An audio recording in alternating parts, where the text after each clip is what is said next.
अल्लामा इकबाल का एक शेर है, हजारों साल नरगिस अपनी बेनूरी पे रोती है, हजारों साल नरगिस अपनी बेनूरी पे रोती है, बड़ी मुश्किल से पैदा होता है चमन में दीदवर पैदा। दोस्तों, आज जिस तरह से इस देश की हालत है, युवा परेशान है, बेरोजगार है, हमारी बहनों की, महिलाओं की इज्जत सुरक्षित नहीं है, उन पे अत्याचार दिन पर दिन बढ़ रहे हैं,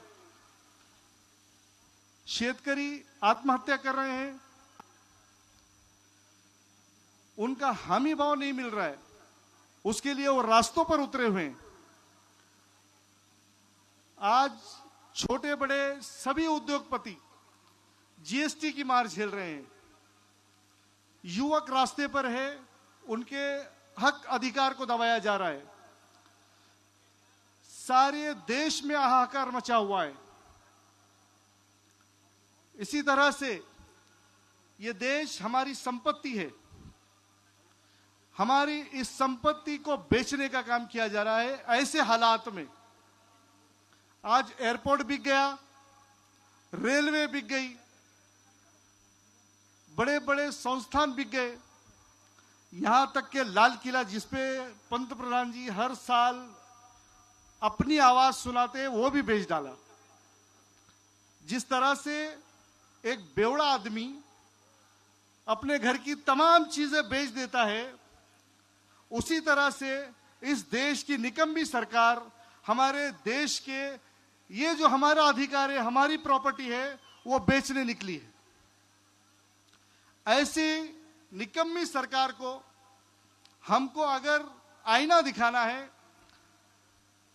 इनको अगर हमें सबक सिखाना है, जिस तरह से घड़ी आपने देखी होंगी, घड़ी में अलग अलग तरह के कांटे होते हैं, कोई छोटा होता है, कोई बड़ा होता है, और हम सबकी रफ्तार भी अलग अलग होती है, सब अपने अपने टाइम से चलते हैं।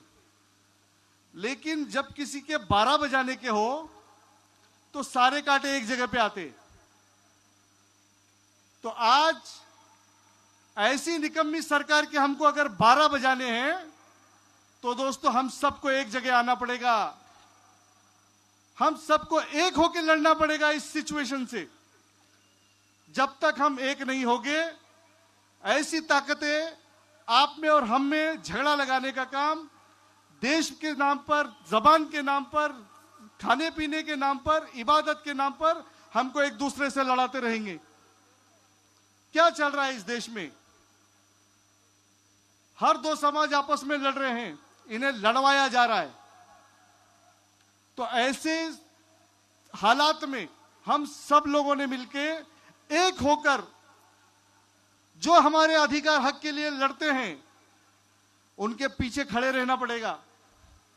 मैं मुस्लिम समाज से अपील करता हूं, आपने देखा होगा हजरत मोहम्मद सल्लल्लाहु अलैहि वसल्लम जब भी हजरत मोहम्मद सल्लल्लाहु अलैहि वसल्लम पर उंगली उठती है, उनकी शान में गुस्ताखी होती है, तो कोई आवाज नहीं उठाता, कोई हमारे फेवर में नहीं बोलता। आज मस्जिद शहीद हो रही है, कोई उसके बारे में आवाज उठाने वाला नहीं है।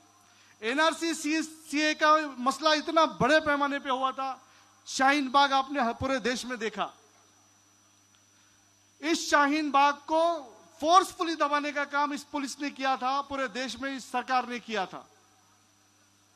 आज उस वक्त हमारे फेवर में आवाज उठाने वाले यही एक नरगिस के फूल है जिन्होंने हमारे लिए आवाज उठाई। उसी लिए बोला कि हजारों साल में पैदा होता है दीदावर पैदा इस चमन में। तो हमारे लिए आवाज उठाने वाला कौन है? तो हमारे लिए हर वक्त में, हर घड़ी आवाज उठाने वाले आदरणीय प्रकाश अंबेडकर साहब है। तो मेरी गुजारिश मुस्लिम समाज से है कि आप लोग ज्यादा से ज्यादा देखिए, बहुत सारे इश्यूज है, अभी वक्ते बोलने वाले हैं, इसके लिए मैं ज्यादा डिटेल में नहीं जाते हुए सिर्फ आपको ये बोलूंगा कि जो हमारे लिए खड़े होते हैं, हमारी भी जिम्मेदारी बनती है कि हम भी उनका साथ दें।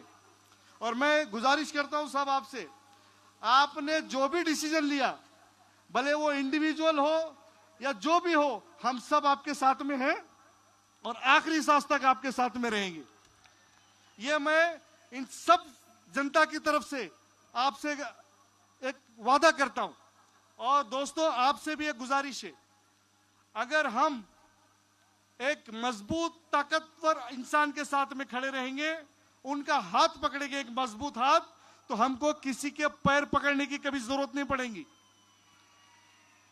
ये बात हम लोगों ने समझना चाहिए। और जिस तरीके से आज पूरे देश के हालात है, जिस तरह से इस देश का वातावरण बनाया जा रहा है जातिवाद का, इस देश में एक उम्मीद की किरण सर आप ही हमारे लिए।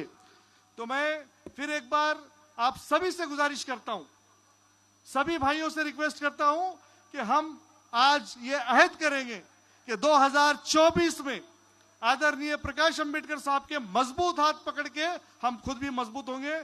बहुत बहुत शुक्रिया, आपने मुझे बोलने का मौका दिया। धन्यवाद।